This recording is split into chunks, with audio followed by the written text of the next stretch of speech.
Divers have made quite a discovery off Nantucket Island in Massachusetts, the wreck of a German U-boat. It was sunk by the U.S. Navy in April of 1944. 44 Germans were killed. Far down in the cold waters of the North Atlantic, a secret from the last days of World War II has finally come to light. For 79 years, the German submarine U-3523 was missing, its end unknown. But in 2024, a team searching the ocean floor made a shocking find. The submarine was still there, upright and untouched. Inside, all 57 crew members were still at their posts, frozen in place. The evidence shows they didn't die right away. They were trapped as the air ran out, slowly, painfully, and helplessly. What brought them here, and why was no one saved? The pure horror found inside the discovered Nazi German submarine. What began as a simple fishing problem eventually became one of the most surprising naval discoveries in modern history. In the year 1991, commercial fishing crews working off the eastern coast of the United States began to notice something strange. A fishing boat captain operating about 60 miles off the coast of New Jersey repeatedly found his nets getting caught on something heavy beneath the surface of the ocean. This was not a normal occurrence. The coordinates where the nets snagged did not match any known shipwrecks, reefs, or underwater obstacles listed on maritime charts. Each time the nets were pulled back up, there were signs that they had dragged across metal. The captain shared this information with Bill Nagel, a highly respected wreck diver who had spent many years exploring shipwrecks along the American East Coast. Nagel had extensive knowledge of the ocean floor in that region. When he reviewed the coordinates, he immediately realized that they did not match anything in his memory or in existing records. This strongly suggested that something undocumented was resting on the seabed. Nagel decided to investigate further. He assembled a small team of experienced technical divers, including John Chatterton, who was widely known in the diving community for his skill, discipline, and experience with deep and dangerous wrecks. In September 1991, the team traveled to the reported location and prepared for a deep dive.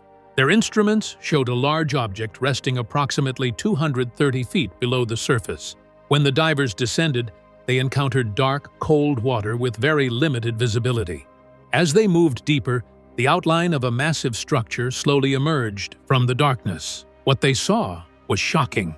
It was a submarine, and not just any submarine, but one that clearly showed signs of German design. The shape of the conning tower and the layout of the hull were unmistakable. This discovery immediately created a serious problem.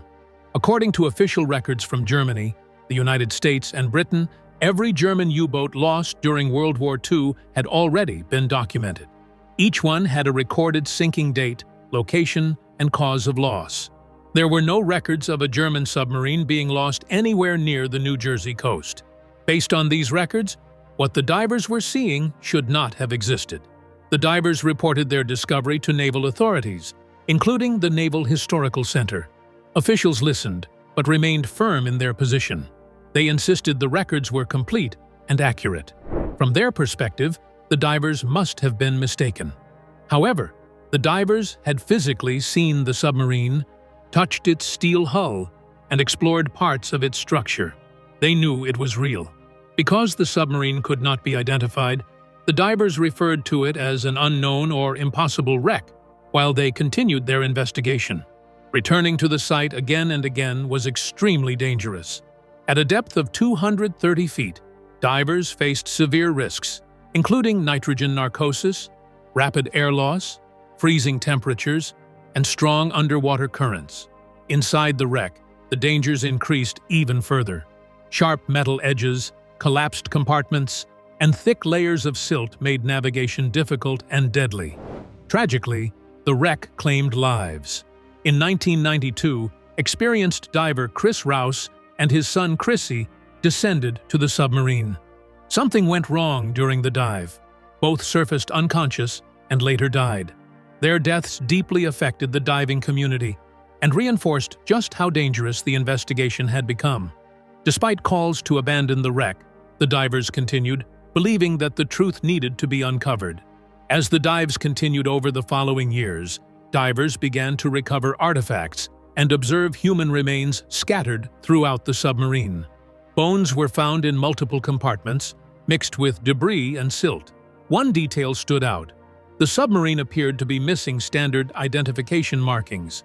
Manufacturer plates, hull numbers, and serial markings were absent, suggesting they had been intentionally removed. This only deepened the mystery. If this submarine truly did not exist in any official record, how did it end up resting silently on the ocean floor? And what exactly caused its sudden and deadly end? Let's learn more. Identification, destruction, and the truth revealed. Over time, careful observation of the wreck allowed divers to piece together what had happened to the submarine. The most important evidence came from the damage to the hull. A large, focused hole was found near the control room area. The steel was torn inward rather than crushed from the outside. This detail was critical because it ruled out depth charges, which typically cause widespread external damage. The damage pattern instead pointed to a torpedo explosion. This raised a disturbing question. If a torpedo had destroyed the submarine, who had fired it? Allied naval records showed no reports of submarine engagements, depth charge attacks, or confirmed kills in that area during the time period when the submarine would have been operating.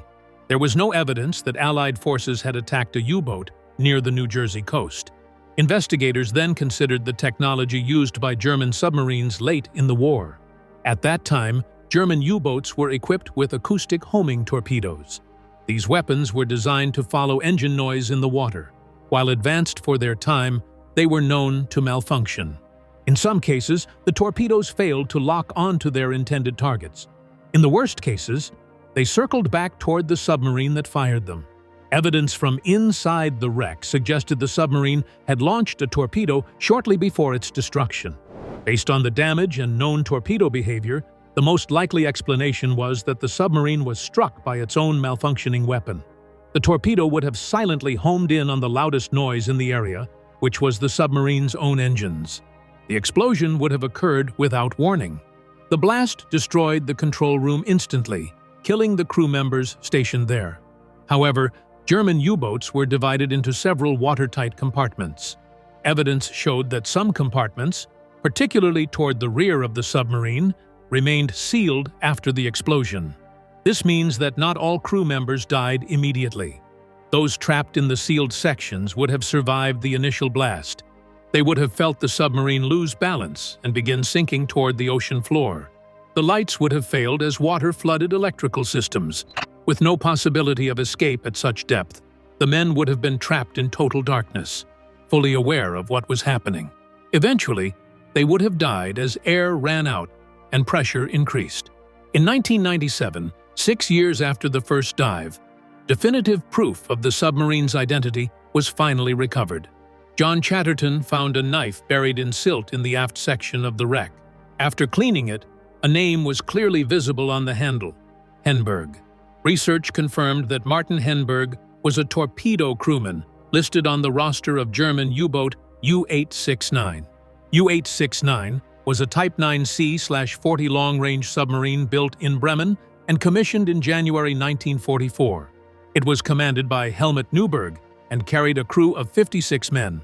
Official wartime records stated that U-869 was sunk near Gibraltar in February 1945 by Allied forces. This information had been accepted for nearly 50 years, and families were told their loved ones had died off the African coast. The wreck off New Jersey proved that account was wrong.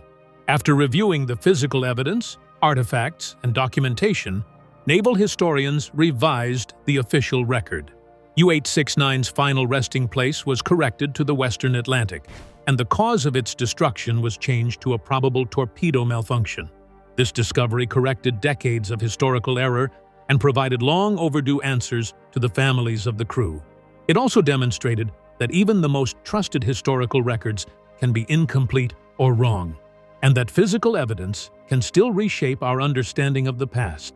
If no Allied forces had attacked this submarine, then what deadly force had destroyed it, leaving the crew trapped in the cold darkness beneath the waves?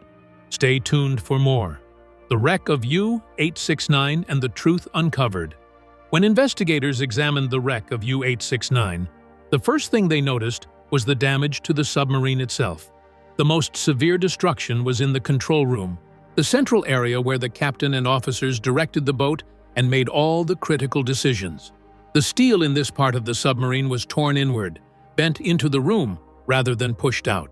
This detail was very important because it did not match the type of damage usually caused by depth charges.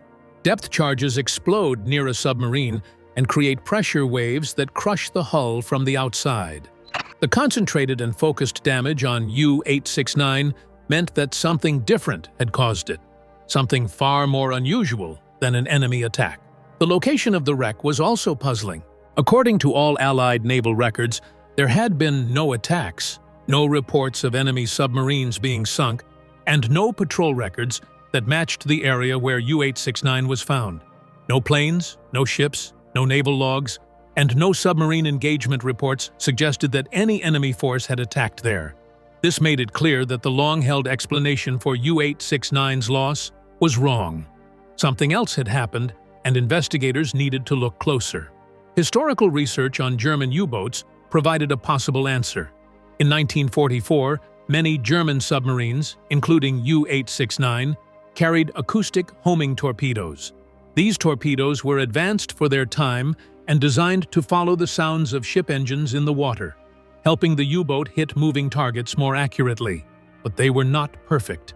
These torpedoes sometimes failed to lock on to the intended target. Sometimes, they would turn around and circle back toward the submarine that fired them. This was a known risk to German crews, a danger that could not be prevented in the heat of combat. Evidence from the wreck showed that U-869 had likely fired one of these torpedoes shortly before the explosion that destroyed it. Investigators concluded that the torpedo had turned back and struck the submarine itself. The blast destroyed the control room completely, killing everyone inside immediately. The destruction was sudden, precise, and left no time for the crew to react. Electrical systems failed and lights went out. The force of the explosion would have thrown men and equipment across the room. Other crew members were in watertight compartments farther back in the submarine. These sections were intact after the initial blast, so some men survived the explosion, but they were trapped inside the boat. The submarine began sinking, losing buoyancy and tilting downward. At a depth of 230 feet, escape was impossible. Even if a hatch had been opened, the pressure, the rising water, and the cold would have made survival unlikely. Slowly, the men in these sealed sections died as the submarine descended to the ocean floor. The interior was pitch dark, cold, and filled with water. The crew could understand what was happening, but there was no hope, no chance, and no rescue. The identity of the submarine remained uncertain for years. Then, in 1997, diver John Chatterton recovered a small personal item from the aft section of the wreck. It was a knife buried under silt and debris. When cleaned, a name was visible on the handle: Martin Hornberg. Research confirmed that Hornberg was a torpedo man assigned to U-869. This discovery provided clear, indisputable proof that the submarine off New Jersey was indeed U-869. With this identification, naval historians and official authorities corrected the historical record. The previous explanation that U-869 had been sunk near Gibraltar in February 1945 was overturned. Its final resting place was officially moved to the Western Atlantic, off the coast of the United States. The cause of its destruction was updated to reflect a malfunctioning torpedo, not an enemy attack. Families who had mourned their loved ones for 50 years now had accurate information about where they had died and how. The case of U-869 also showed that even the most trusted historical records can be wrong. Reports made during wartime were sometimes incomplete, rushed, or based on assumptions. Once recorded, those errors could remain unchallenged for decades. The wreck itself, silent and buried beneath the ocean, told the real story. By carefully studying the damage, the artifacts, and the placement of human remains, investigators were able to correct the historical record. They restored truth, gave closure to families, and proved that evidence preserved in the physical world can sometimes reveal more than years of written records. So after uncovering one mystery beneath the sea, what happened when divers came across a second submarine that should never have been there? Let's find out. The Lost Submarine and its discovery. In the waters off the coast of Denmark, far out into the cold North Sea, something unusual was discovered in 2023. It was a submarine, resting on the seabed, 230 feet below the surface. The submarine had been missing for almost 80 years. It was known as U-320, a German boat that had disappeared in May 1945 during the final days of the Second World War. For decades, no one knew what had happened to it. There were no records of attacks against it. There were no reports of distress signals. No debris had ever been found. For many years, the submarine was just a name on a list of casualties. It was a mystery, one among hundreds. The discovery came by accident. A Danish research team was mapping the seabed for offshore wind projects. They used an autonomous underwater vehicle, a small robotic craft, to scan the bottom of the sea.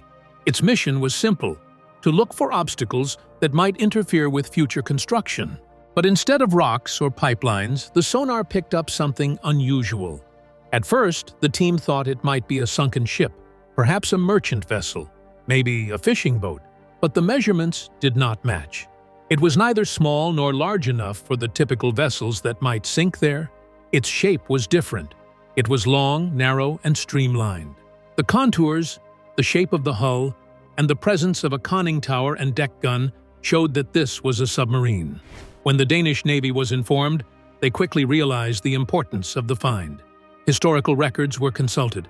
Only 4 German submarines were recorded as sunk in Danish waters during the war, and all of them had already been located and studied decades ago.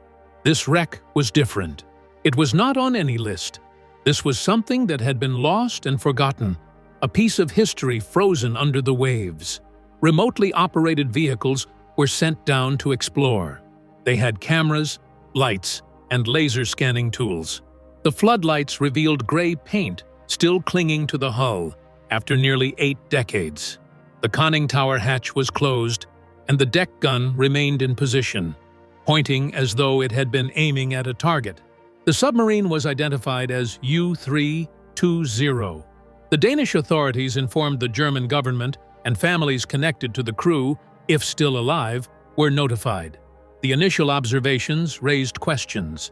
There was no damage that could explain how the submarine sank. If it had been scuttled, why was the hull so perfectly intact? And if an accident or mechanical failure had caused it to sink, why was it so far from where it was supposed to be? The Danish Maritime Authority approved a detailed survey, the most advanced ever conducted on a submarine from the Second World War. Over 6 weeks, remotely operated vehicles made hundreds of dives. They mapped the hull, scanned the interior, and produced a 3-dimensional model that recreated the submarine down to the millimeter. The interior revealed that this was a vessel frozen in time. The forward torpedo room had all 4 tubes loaded and ready, with spare torpedoes neatly stored in racks. The control room switches and valves were in positions indicating preparation for a dive. The ballast tanks were partially filled, and the diving planes were set, as if the submarine had been heading down deliberately. This was not a boat that had been damaged or attacked. It had gone down on purpose. If one discovery was already troubling, what would it mean to find another submarine that should not exist at all? Keep watching for more. The crew, the cargo, and the final hours. The aft compartments told a different, more disturbing story. The crew quarters showed that the men had been in the middle of their daily routines. Personal items were scattered across bunks and tables. Photographs, letters, and uniforms remained where they had been placed. In the galley, meals had been prepared but never eaten. Coffee cups sat on tables with contents that had long dissolved into water. The engines and electric motors showed no signs of damage. Batteries were intact. There was no evidence of mechanical failure. 49 men remained aboard the submarine. Most of the bodies were in the aft torpedo and engine rooms, the compartments that would have flooded last. The positions of the crew suggested that they had been conscious as water entered. They tried to reach the escape hatches, but the main hatch in the conning tower was locked from the outside. The mechanism that normally allowed submariners to escape had been deliberately disabled. They could not get out. Someone had secured the hatch and sent the submarine to the bottom. The cargo explained why this extreme action may have been taken. The hold contained crates with the insignia of the SS. The crates held documents, files, and records, material that the organization sought to keep secret. There were also smaller lead containers that emitted radiation, consistent with uranium compounds. This was not weapons-grade material, but it was highly sensitive and important. Whoever ordered the mission wanted to ensure that nothing fell into enemy hands. Evidence from the debris field added further details. Wooden and metal containers had been scattered when the submarine hit the seabed. A Marine officer's sidearm was found 20 meters away, and one round was missing. Forensic experts concluded that a struggle might have occurred aboard the submarine. Perhaps someone attempted to stop the scuttling, and a shot had been fired. Regardless, the submarine sank with all crew members trapped inside. The operational analysis indicated that the U-320's descent was deliberate. Ballast tanks were flooded, and diving planes were set to maximum descent. Standard scuttling procedures were not followed, which would have allowed the crew to escape. Instead, the crew was confined to the vessel. Historical accounts suggest that SS officers had been supervising the loading of the cargo, restricting communication, and controlling access to the crew. The men may not have known the full nature of their mission. The final conclusion is that U-320 was sent to the bottom deliberately, as part of a high-priority secret operation. The crew were victims of this plan. They had been placed aboard a fully operational submarine, carrying sensitive cargo, and were sacrificed to keep that cargo hidden. The order to scuttle the vessel with all men aboard came from the highest levels of the SS command structure. It was not a decision of the German Navy alone. The men's deaths were deliberate, calculated, and intended to protect information and materials that could not be allowed to fall into Allied hands. For almost 80 years, the strategy worked. The submarine remained hidden, its cargo lost, and the fate of the crew unknown. Its discovery now provides a rare window into the secretive operations of the SS in the last days of the Second World War. The evidence reveals not just the loss of a submarine, but a story of sacrifice, secrecy, and a mission that ended in tragedy beneath the North Sea. What happens when a submarine disappears at the very end of the war and leaves questions unanswered for nearly 80 years? Let's take a closer look. A submarine that vanished at the end of the war. In the final days of World War II, as Germany was collapsing and defeat was no longer in doubt, one German submarine set out on a mission that would end in silence and mystery. This submarine was known as U-353. On May 7, 1945, it left Kiel Harbor in northern Germany with 57 men on board. The war was effectively over. Berlin was falling. Adolf Hitler was already dead. German forces were surrendering across Europe. Yet U-353 was still ordered to sail. According to wartime records, the submarine was instructed to head north toward Norway. Why this order was given so late in the war has never been fully explained. Some submarines were told to surrender. Others, like U-3523, received different instructions. What made this mission unusual was that it was classified. No public records explained what the submarine was carrying or why it needed to move at such a dangerous time. After leaving Kiel, U-3523 never sent a distress signal. It never arrived in Norway. It simply disappeared. For decades, this disappearance puzzled historians and naval experts. German naval records showed the submarine departing port, but there were no follow-up reports. Allied records showed no attacks on submarines in the area during that time. There were no depth charge reports, no torpedo engagements, no wreckage ever washed ashore. For 79 years, U-3523 was officially listed as missing. What made the mystery even deeper was the type of submarine U-3523 was. It was a Type 21, one of the most advanced submarines Germany ever built. Unlike older U-boats that spent most of their time on the surface, Type 21 submarines were designed to operate almost entirely underwater. They were faster beneath the surface than many ships were above it. They had a sleek, streamlined hull built for underwater speed. They carried advanced sonar systems and powerful electric motors. Most importantly, They had massive battery systems that allowed them to stay submerged for weeks without surfacing. Because of these capabilities, Type 21 submarines were seen as revolutionary. Many historians believe that if Germany had deployed them earlier in the war, the Battle of the Atlantic could have turned out very differently. But by the time U-3-523 entered service, it was too late. Germany was already losing. Allied air patrols, sonar, radar, and naval coordination had made the seas extremely dangerous for submarines. After the war ended, rumors and theories about U-3-523 spread. Some believed the submarine had been deliberately scuttled, with the crew escaping to shore. Others claimed it defected to South America, carrying high-ranking Nazi officials, secret documents, or gold. More extreme theories even suggested Antarctica. None of these claims were supported by evidence, but the lack of answers allowed speculation to grow. That changed in July 2024. A Danish research vessel was conducting a routine survey of the seafloor in the Skagerrak Strait, the stretch of water between Denmark and Norway. This area is known for shipwrecks. Hundreds of vessels sank there during both World Wars, many of them victims of extensive Allied minefields. During the survey, side-scan sonar detected something unusual. A large cylindrical object resting upright on the seabed at a depth of about 410 feet. The sonar image showed a submarine that appeared almost perfectly intact. This immediately drew attention. Researchers compared the location and shape of the wreck with naval archives. Based on the size, design, and position, they suspected it might be U-3-523. In August 2024, the team deployed a remotely operated vehicle, or ROV, to investigate further. As it descended through dark, cold water with limited visibility, the outline of the submarine slowly emerged. If the disappearance raised decades of unanswered questions, what would investigators discover once the submarine was finally found and explored? Let's find out. What the cameras revealed inside U-3-523. Once the submarine was positively identified, researchers faced a difficult decision. U-3-523 was clearly a war grave. 57 men had died there. Still, the partially open external hatch presented an opportunity to look inside without disturbing the wreck.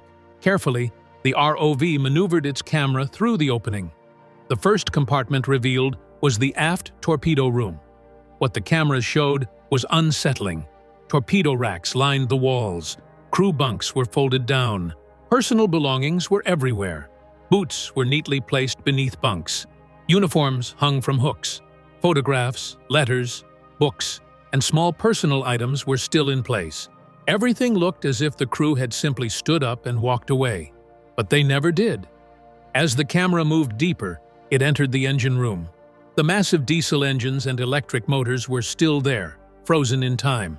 Near the machinery lay a human body, a German sailor, still in uniform, lying where he had fallen. The cold water and depth had slowed decay, preserving the remains enough to be clearly recognizable. The operators did not linger on the image, but its meaning was unmistakable.